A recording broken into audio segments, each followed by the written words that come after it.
Hello.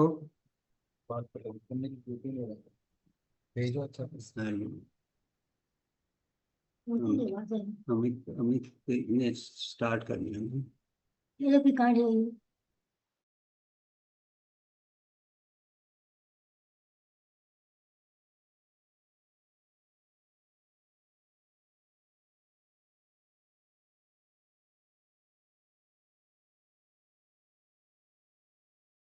No, no, speaking. Everyone was quiet. Hello. I thought you will be starting it. Amit, we are live right now. Amit, we are live right now. Yes, sir. So in a minute or so, we will start. So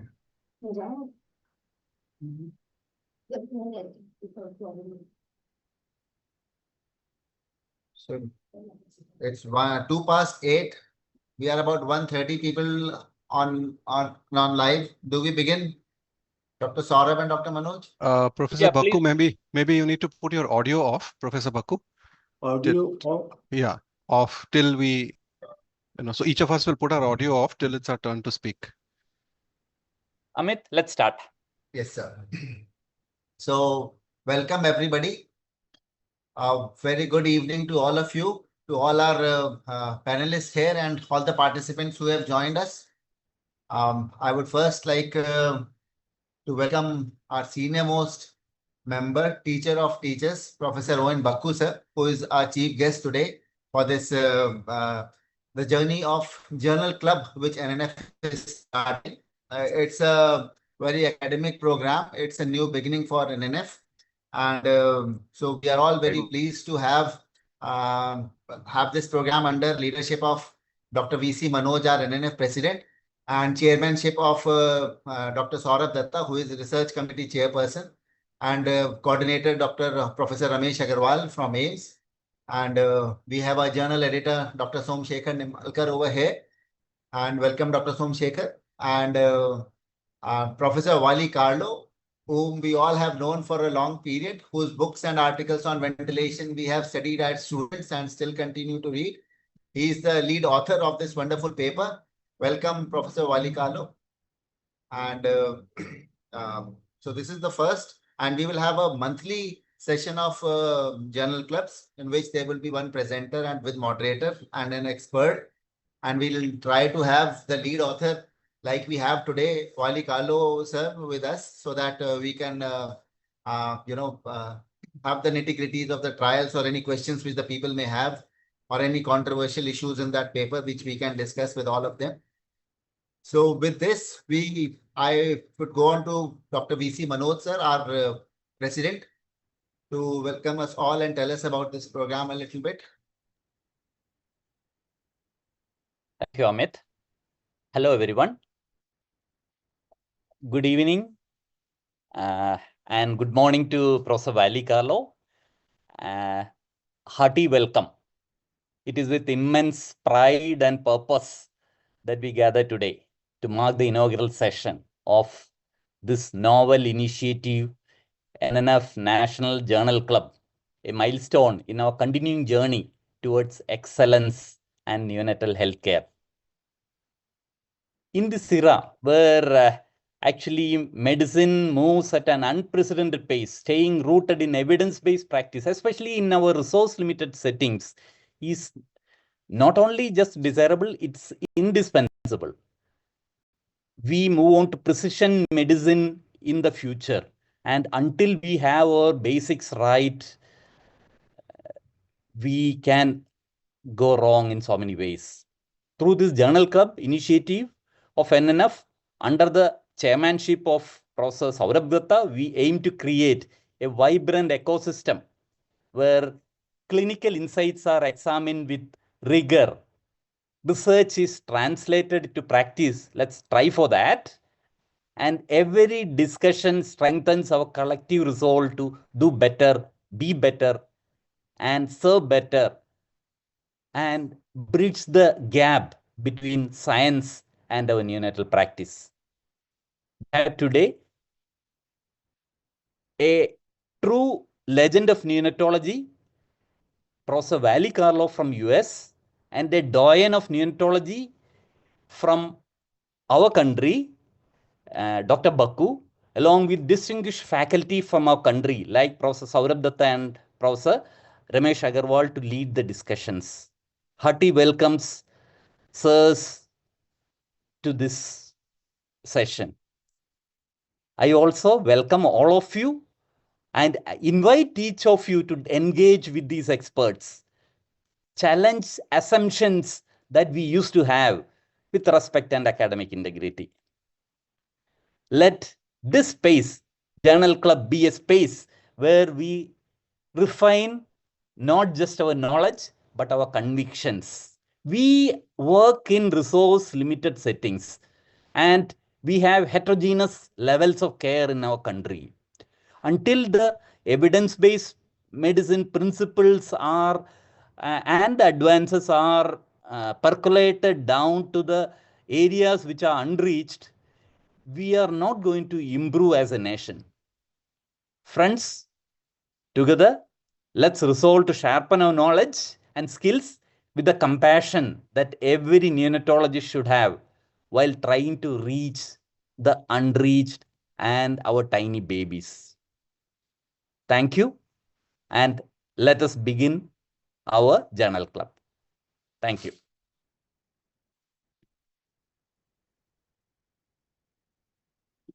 Amit, you are muted. Amit, you're muted. Yes, sir. Yes, sir. Thank you, Dr. Manoj. Welcome, Dr. Lalan, sir, our President-elect NNF. Nice to have you here. We'll have word from you in between as well. Thank you. Thank I you. would now like to invite the Chairman of Research Committee, Dr. Saurabh Datta, to please tell us about what this Journal Club would be all about and how would we go about it in coming times. Thank you very much, Amit, for that kind introduction. Firstly, I think if it were not for the infectious enthusiasm of Amit, this Journal Club would probably not have seen the light of day. He was the driving force, although it was the Neonatal Research Committee where this idea first came up. And I must acknowledge all the members of the National Neonatology Forum Research Committee for their contributions. And I'll just read out their names. They are Dr. Pratima Anand, Dr. Deepak Chawla, Dr. Mangala Bharti, Dr. Naveen Jain, Dr. Ramesh Agarwal, Dr. Sindhu Sivanandan, and Dr. Veera Raghavan. They're all stalwarts in the field of neonatal research in India, and I'm really blessed to have them as part of my committee. I must make a special mention of Dr. Pratima Anand, who really helped a lot with a lot of the organizational part of this Journal Club, and Dr. Ramesh Agarwal, who very kindly agreed to host the first Journal Club. So the whole idea of this Journal Club is that we're going to make it a monthly exercise on the last Thursday of every month at 8 p.m. So it's going to be a fixed, day of the week and time, so that everyone knows beforehand. The link for joining the Journal Club will be the same every time. We are going to have one host institution from different zones of the country by rotation every time. So the local faculty member in the host institution would identify a student from that institution who would present the Journal Club. And with the help of one external expert, either a member of the research committee or some invited expert, from a group of shortlisted articles, we would select one article for discussion in that Journal Club. The article would be of relevance to our Indian context and would be something that would be applicable to all levels of care in India. So we would take care of that. And by rotation, we would have different types of study designs taken up. So this time we have started off with a randomized control trial. Sometimes it will be an observational study, sometimes a diagnostic test study, sometimes a meta-analysis, and so on, so that we are able to cover critical appraisals of various kinds of study designs over the course of time. We have, in fact, already sort of earmarked where the next Journal Club is going to be, and we'll probably announce it towards the end of this session. Having said all this, it gives me great pleasure to introduce to all of you my mentor, my teacher, my guru, Professor O.N. Bhaku. He was one of the founding members of the National Neonatology Forum and a father figure in the field of neonatology. He was the head of the neonatology unit at PGIMER Chandigarh, which had started the first DM program in the country. And he has been a mentor and an iconic figure in the field of neonatology, has inspired generations of pediatricians and neonatologists in India. With that, I would request Professor Bhaku to kindly unmute his microphone and give us a few words of inspiration. Well, thank you very much, Saurabh. Dr. Manoj, Dr. Amit Upadhyay, Dr. Saurabh Datta, and friends. I am really grateful to the organizers for inviting me to participate in this inaugural session. I congratulate NNF for starting this online monthly journal club as a part of its research committee activities. I think the idea has been really very great to have a national journal club, which I think will give us newer insights into our views on evidence-based medicine. The concept of journal club has existed ever since my residency days, that is for over 35 years now, but was restricted to the local institutions. The current online journal club will have very wide participation from all over the country and abroad, and it will help. It will also help train our fellows in understanding the research planning and research data analysis with special reference to biostatistics, as well as its role in evidence-based medicine. I understand this journal club will also provide mentorship by the experts for the beginners, which will be of great help. To conclude, I suggest that we should preserve a summary of each session for future reference. I thank Professor Saurabh Datta for making me aware of this meeting. Thank you very much, everybody. Thank you. I hand it back to Amit to continue the session. Thank you, sir. So wonderful words from a teacher of my teachers. So thank you very much, sir. And it's very nice to see you healthy and so active and clear in your thoughts as you were 30 years ago. And with your words, now we move on to the presenter team led by Professor Ramesh Agarwal from AIIMS, New Delhi.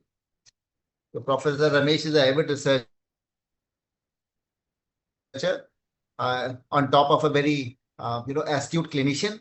And so this combination of being a good clinician, a combination to astute researcher is very rare these days. So with all these attributes, I invite Dr. Ramesh Agarwal to please tell us about this wonderful article of extended caffeine for apnea in moderate preterms, the MOCHA randomized clinical trial, which was published in JAMA on April 28th in 2025.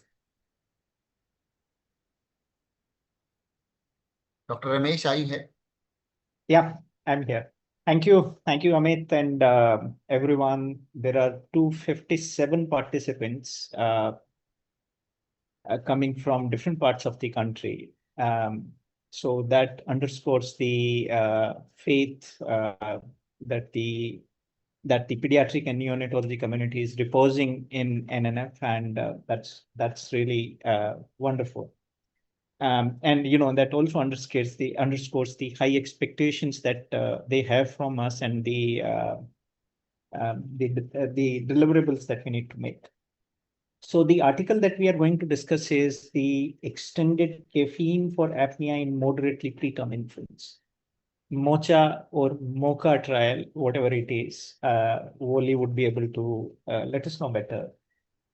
The article has been published in JAMA in April 2025 issue, absolutely a fresh article published by Neonatal Research Network of National Institute of Child Health and Human Development of USA. For the participants, NRN is a network of approximately 20 odd leading centers of the USA, established way back in 1986 to fill the gap that existed at the time, that a lot of things were being done without any evidence. And NICST realized that gap and rightly constituted NRN. And in last 40 years, the contributions, I would say, of the NRN have been simply immense. And, a lot of evidence, pieces of evidence have come from NRN and changed our practice in more than the way that we realize. The study was led by Professor Waldemar Carlo. We call him Wally Carlo. I would say, he's truly an astute clinician and a deep researcher. This is how I would describe him. And Wally, as we lovely call him,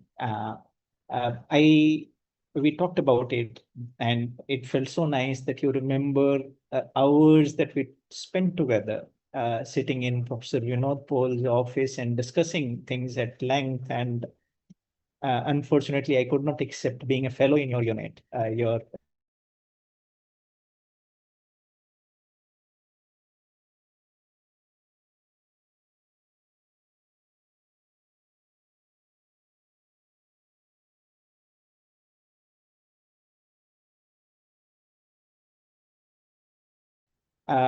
and one thing that I only repeated for maybe almost once in every week on my rounds, that how do you judge the adequacy of I time and E time clinically? Graphics can still fail, but that observation that the chest rises and stays there for a fraction of a second, and it falls, and then before rising again, it it stays there for a moment. That means your I time and E time are adequate. And I must have taught it 1,000 times. Last 25 years, I can't remember it how many times. So thank you very much for being that passionate teacher. And there is something special about teacher of your generation. I will not go in detail. I can say a lot about you. A passionate researcher, not only trials and observational studies in the US, but also he has been a very important part of global network for women's and children's health research, and conducted many studies, trials that shaped practices in the developing countries, including India. The current study,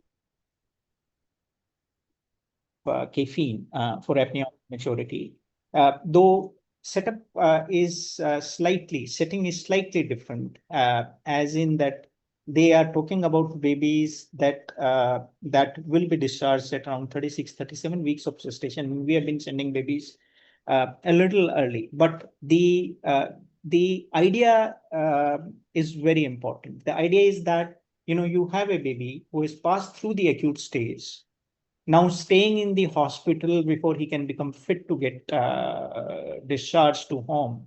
And then there are several issues, the apnea, which may have resolved by now. So to continue caffeine therapy or not to continue therapy, feeding adequacy, temperature stability, and family's competence, etc. So there are several issues that is keeping the baby in the hospital. And we carry the idea that because you stop caffeine and then wait for 6 days, so that part might be contributing significantly to the hospital stay. So what if we continued caffeine for longer period until a time when the baby is for sure have resolution of apnea of prematurity, thereby can we reduce the hospital stay? So in a country which has got 26 million babies with almost 4 million babies requiring admission every year, this issue couldn't have been more relevant. The presentation would be made by Dr. Harshita Nori. She's a bright DM resident of in our unit. Harshita, over to you for the presentation. In next 30 to 35 minutes, you would make presentation, and then we will get back to Wally for his comments. About 25 minutes you have, Dr. Harshita, to present it. Yes, sir. Yes. Thank you, sir. 5 minutes before 25, we will give you a reminder.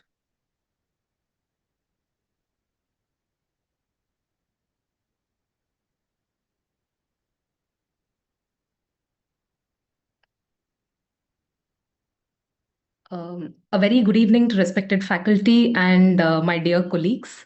I will begin my presentation without any further ado.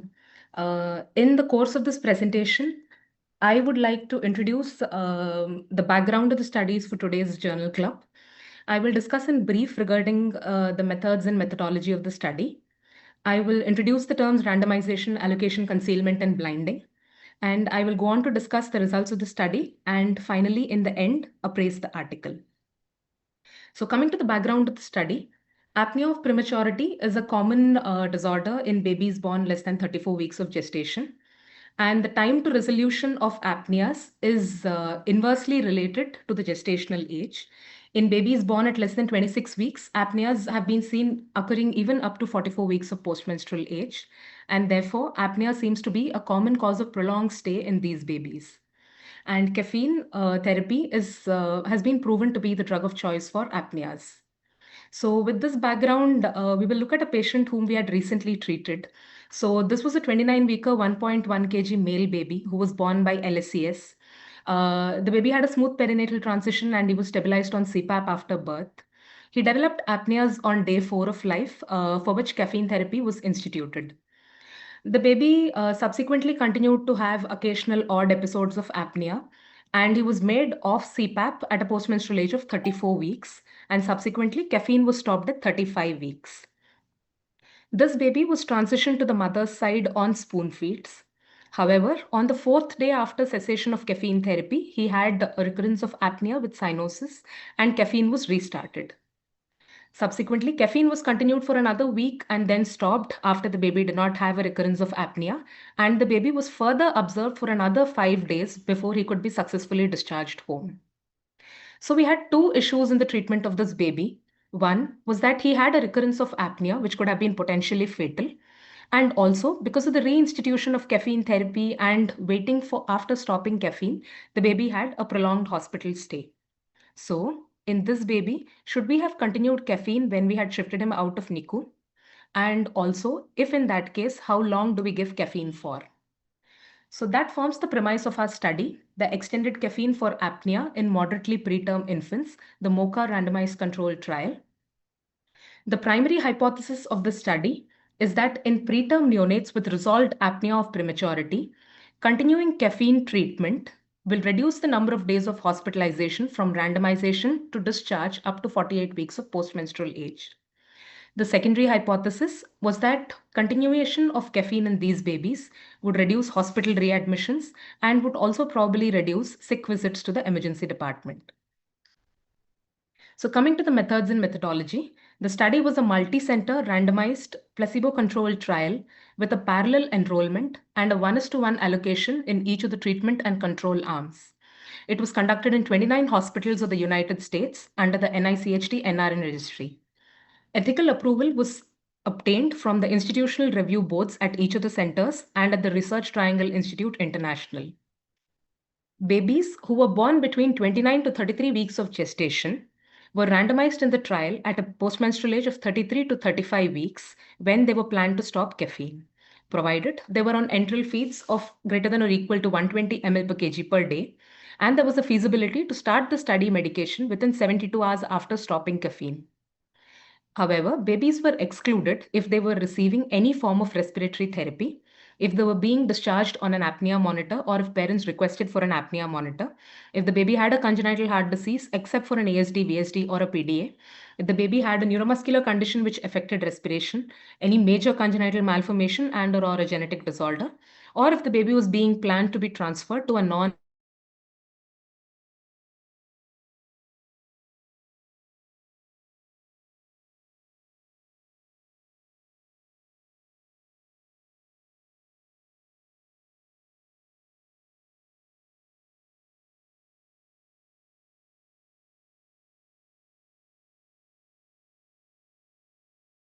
all the research staff, healthcare staff, outcome assessors, and family members were masked to the treatment allocation except for the study pharmacists.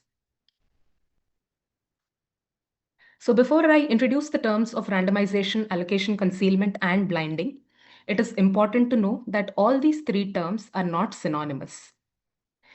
I would like to show you how the usual flow of patients in a randomized controlled trial. Say, this is a group of participants whom we want to assess for inclusion in our study. Now, these patients are assessed for eligibility based on inclusion and exclusion criteria, which are pre-specified before the onset of the trial.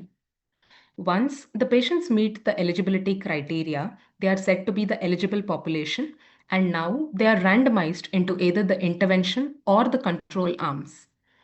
Participants in the intervention arm would receive the intervention along with the standard of care, whereas participants in the control arm would receive the standard of care with or without a placebo. Both the groups of patients would then be followed up and the outcomes would be assessed into the study.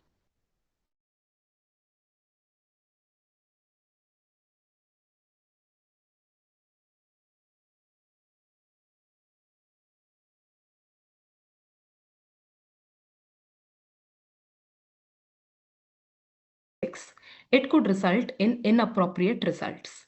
This is known as selection bias.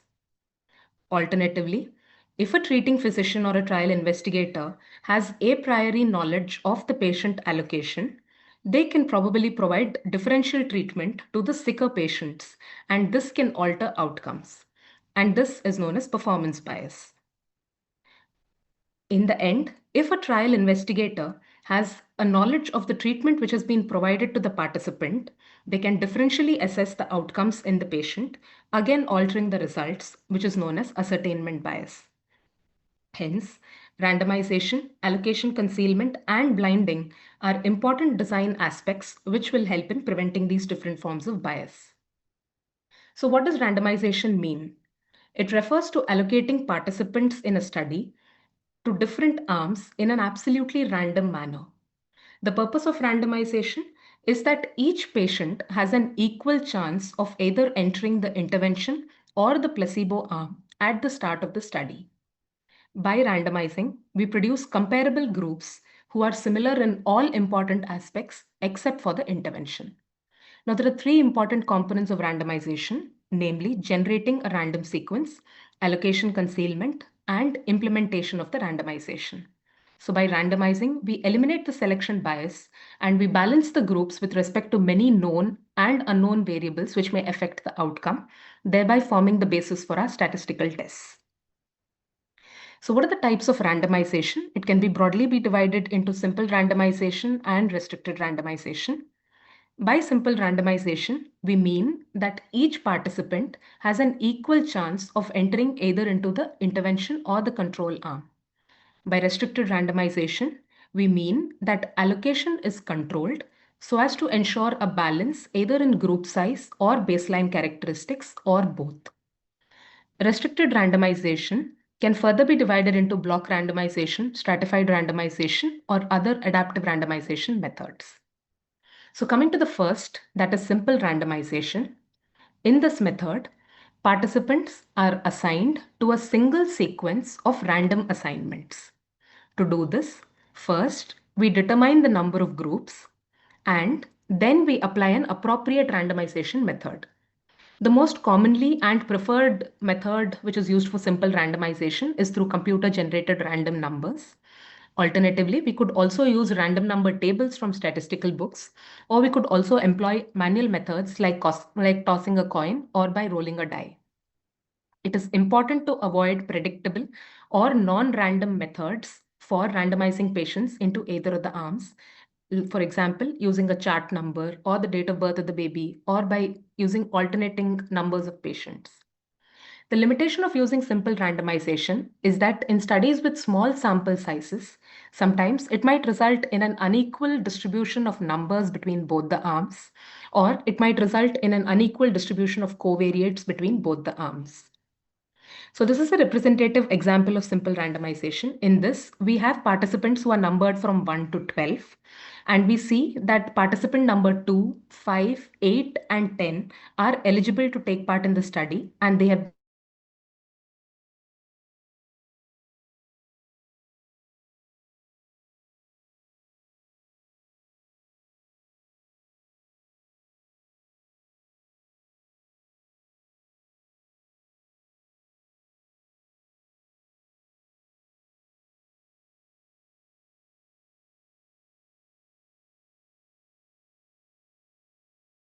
size. And this is usually done based on the allocation ratio of the treatment and the control arms and the number of arms in the study. Usually block sizes of 4, 6, 8, etc. are used. So once we've made an appropriate block size, we create all the possible permutations of patients for that block.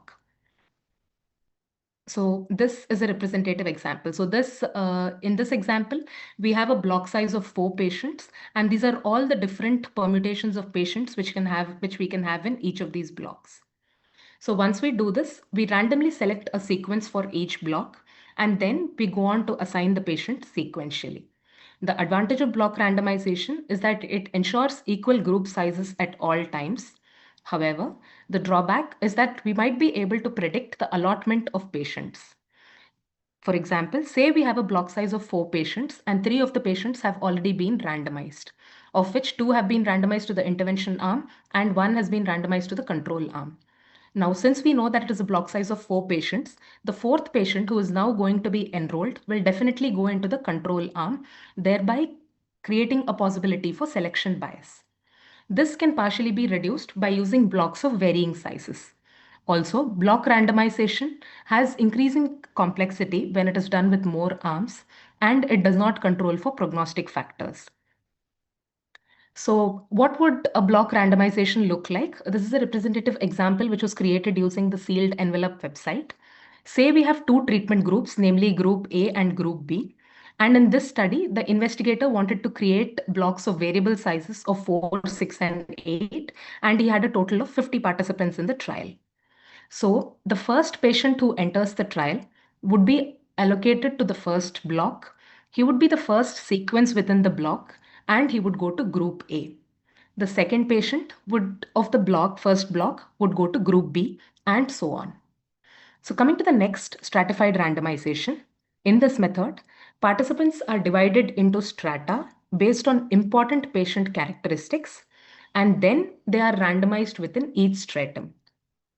The first step is to select a few stratification variables, for example, gestational age, center of the study, etc., that can influence the outcome. And then we go on to create subgroups based on the categories in these variables. Within each stratum, now we would randomize the patients, and at the end, we would combine all the data for analysis. The advantage of stratified randomization is that it creates balanced groups with respect to baseline characteristics, thereby improving the power by reducing variability within key factors. The drawback is that it is a complex process which is difficult to implement, and when several stratification criteria are employed, there is a risk of over-stratification, thereby resulting in unbalanced groups and loss of power. The last, which is adaptive randomization, includes all those methods that allocate participants into either of the groups, either based on previous assignment of participants or based on the outcomes of the participants who've been allotted to either of the arms. Commonly, the method of minimization is employed, in which whenever we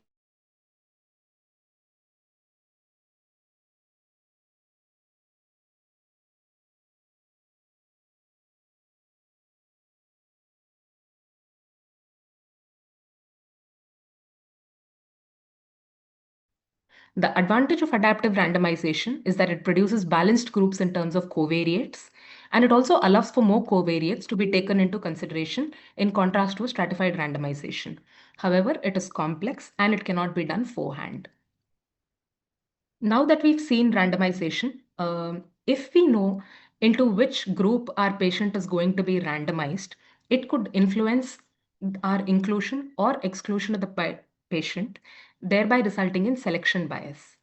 So that brings us to allocation concealment, the purpose of which is to ensure that the person enrolling and the participants do not know the upcoming treatment. In case allocation concealment is not done, it could result in overestimation or underestimation of the treatment effect, thereby producing heterogeneity in results. So the methods for allocation concealment include central randomization, in which a recruiter calls a central service or uses a secure system after enrollment, and this often requires a mechanism for contact and thorough training of staff who are manning the central randomization office. Other methods which are acceptably used for allocation concealment are sequentially numbered opaque sealed envelopes, which are tamper-proof envelopes, which are opaque, that are sequentially opened only once a patient has been enrolled into the trial and the patient details are written, and it often includes a pressure-sensitive paper for audit trail. Other methods include sequentially numbered containers. These are similar appearing containers of equal weight which are tamper-proof, or it could be pharmacy controlled where the researchers instruct the pharmacy in allocation concealment. So this is an image of a study which was done at AIIMS. This is from a crossover blinded study where ocular drugs were administered to neonates. So if you look at the image on the left, which is E1, this is the drug which is administered for the first time, that is E1, and the patient is from the first sequence, and 20 is the patient's serial number. E2, the image on the right, is the drug which is administered for the second time in the first sequence, and 20, which is the serial number of the patient. So during allocation concealment, it is preferred that the person who generates the allocation sequence should not be the person who determines the eligibility and entry of the patients. And if possible, the mechanism for treatment allocation should use people who are not involved in the trial. It is not acceptable to use predictable sequences or transparent envelopes for allocation concealment.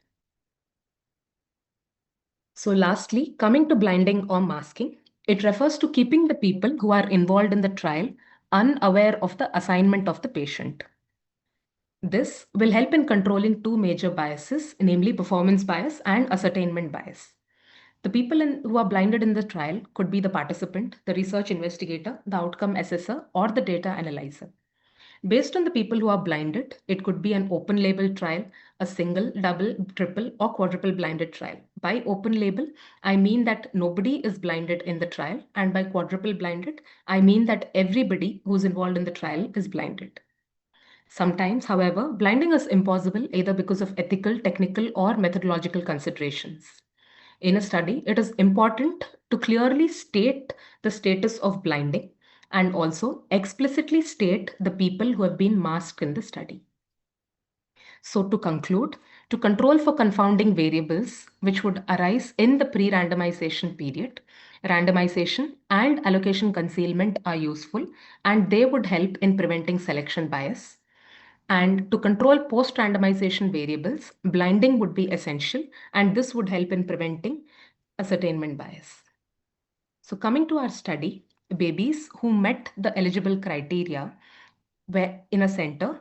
The details of those babies were then informed to a central randomization unit, where these babies were stratified by the center and according to the two gestational age groups, and the pharmacist of the center was informed to dispense numbered bottles.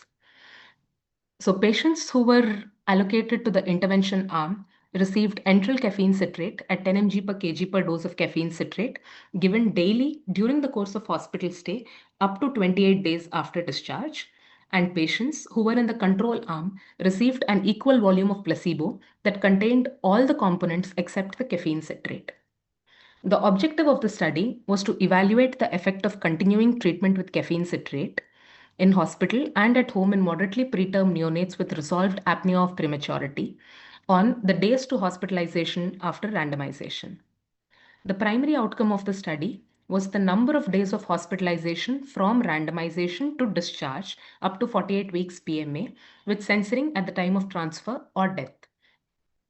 The study also had several secondary outcomes, which included the number of days of physiological immaturity, which was defined as the number of days the baby was stable being outside an incubator for more than 48 hours, the number of days it took for the baby to remain apnea-free for 5 days, and the number of days where the baby had a steady weight gain on feeds of greater than or equal to 140 ml per kg, postmenstrual ate at discharge up to 48 weeks PMA, the number of all-cause readmissions, including apneic events and acute life-threatening events, the number of all-cause sick cause visits within the first 8 weeks after discharge. It also included several safety outcome measures which were measured prior to the baby was being discharged, which included weight gain, tachycardia, high blood pressure, use of anti-reflux medications, apnea or bradycardia, arrhythmias or seizures, and death.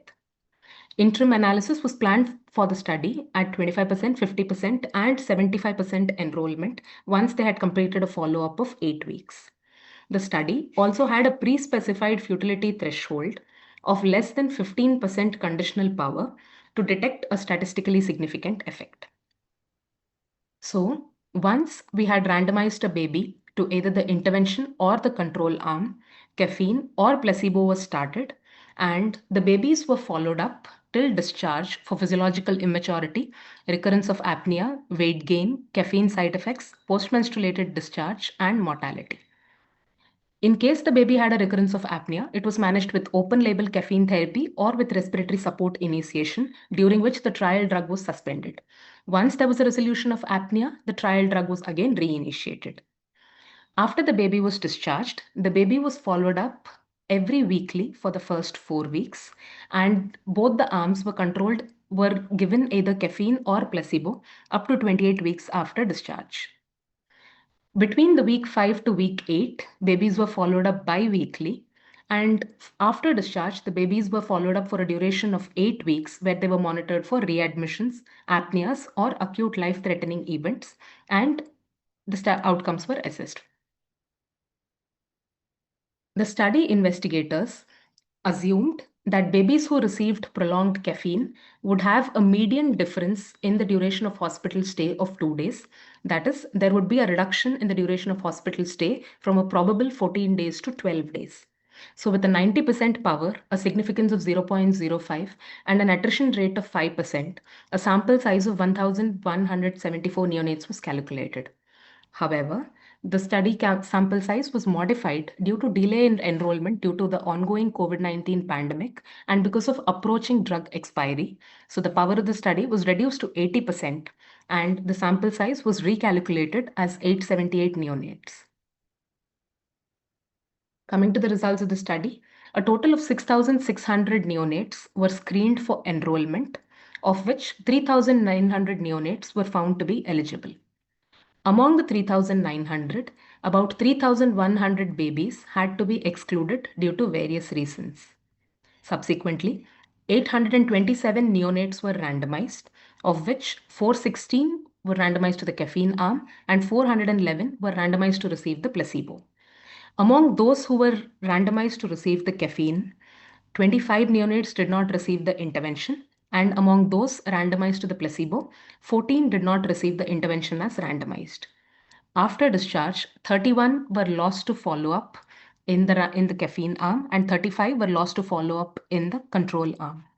And a total of 416 neonates who were initially randomized to the caffeine arm were included in the primary analysis for the treatment group and 411 in the control group. Therefore, the analysis was an intention to treat analysis. Coming to the baseline characteristics of both the study groups, the median age of the mother in both the groups was about 30 years, and most mothers were second gravida and second para. Coming to the characteristics of the neonates, there was an equal distribution of male and female babies between both the groups. The median gestational age in both the groups was about 31 weeks, and the median birth weight was about 1,500 grams. The postmenstrual age at randomization was about 34 weeks in both the groups, and the weight at randomization was about 1900 grams in both the groups. This means both of our groups were almost similar prior to the analysis of the outcomes. So coming to the primary outcome, which is the median number of days of hospitalization, this was 18 days in the extended caffeine group and 16.5 days in the placebo group, with no difference in medians or risk. Coming to the secondary outcomes, there was no difference in the number of days to physiological immaturity between the caffeine group and the control group. And there was no difference in the number of days to release from an incubator for 48 hours and for baby to grow on feeds of more than 140 between both the groups. However, it can be seen that in babies who received caffeine, the number of days to being apnea or bradycardia free for 5 consecutive days was significantly lower in the caffeine group of 6 days, in contrast to the control group, which was 10 days. Looking at the other in-hospital outcomes, they had also looked at the weight change from randomization till discharge in both the groups, and babies in the caffeine group had a lower weight gain of about 3 grams per day in contrast to the babies in the control group. We also see in terms of the side effects that babies in the caffeine group almost had a twice higher risk of having tachycardia with a heart rate above 200 in comparison to the control group. There was also a significantly lower number of episodes of apnea or bradycardia in the caffeine group compared to the control group, as expected with caffeine therapy. Looking at the post-discharge outcomes, there was no significant difference in terms of all-cause readmissions or all-cause sick visits or any sick visits related to apnea or ALTE events. Though we had previously seen that babies in the caffeine group had a slightly lower weight gain, it was seen that weight change from randomization until 8 weeks discharge was not significantly different between both the groups. So the strengths of the study are that it is a large, multi-center, placebo-controlled, blinded study in the COVID-19 period, which was methodologically sound with a rigorous follow-up. However, there are a few points to ponder. In terms of the population which was selected, the median gestational age group of the population was 31 weeks. And based on our clinical experience, we often see that these babies often have feeding issues which are slightly more important than the apnea issues. Also, the study had about 3,900 eligible participants, of which a large number of patients were excluded due to consent reasons, which is about 3,100 neonates. Coming to the intervention, the authors reported that a dose of about 10 mg per kg was probably insufficient in showing a significant difference between resolution of apnea. However, a 10 mg per kg dose was the upper limit in the CAP 2006 trial. And also in this trial, the same dose has been shown to reduce the time to apnea resolution by a median of 2.7 days. So unlikely that this dose was insufficient. And also with the prolonged caffeine therapy, predictable adverse effects were also encountered. In terms of the outcome, an earlier reduction of apnea did not translate into earlier physiological maturity. And though the time to apnea resolution was reduced by 2.7 days, there was no difference in the duration of hospitalization, thereby probably indicating to us that oral feeding is a more important determinant for hospital discharge in this age group. The authors also reported that open label caffeine therapy could also have probably led to a reduced effect size in both the study arms. However, the incidence of open label caffeine therapy was less than 1% in the caffeine group and only 4% in the control arm. So in resource limited settings like ours, use of prolonged caffeine therapy would significantly increase the hospital costs or the patient costs. And as seen in this study, where the adherence was 70 to 80%, despite having rigorous follow-up, we will not be sure of the real-world adherence of prolonged caffeine therapy. Also, neurodevelopmental outcomes could have been included in the study. So the study concluded that in 29 to 33 weeker neonates with resolved apnea of prematurity, Continuation of caffeine beyond discharge does not reduce the duration of hospitalization or readmissions to apnea. After the study, we could probably do a study in a lower gestational age group, say less than 28 weeks, where prolonged apneas are a major problem. And we would also need further studies to assess the role of home caffeine therapy. Thank you. Thanks, Arshita, for a wonderful presentation. And I would straight away invite Dr. Woli Carlo for his comments. Thank you very much. So great to be with you all today. And thank you to Harshita for excellent presentation and accurate review of the study. So a few comments. So pronunciation, Ramesh, is mocha, like in the caffeine drink. So actually, it was one of my fellows who named the trial. He's pretty witty. So, but it was a big effort. One thing is, we knew that getting to full feedings delayed discharge, and in general, in many studies, both getting to full feedings and getting apnea-free are the two main reasons why babies have prolonged hospitalization. So, because in a large study, Dr. Eric Eichenwald, found that there was an association of getting to full feedings at the same postmenstrual age of getting apnea-free. And he had postulated that there would be association of those. We tried to see if we could reduce also the time to get to full feedings by the use of caffeine, because it would be breathing better, not becoming apneic during feedings, for example. So that's the reason for the design. We use a good dose of caffeine, 10 per kilo of the caffeine citrate. But there's some evidence that a higher dose may be better, but not really tested so well at this gestational age.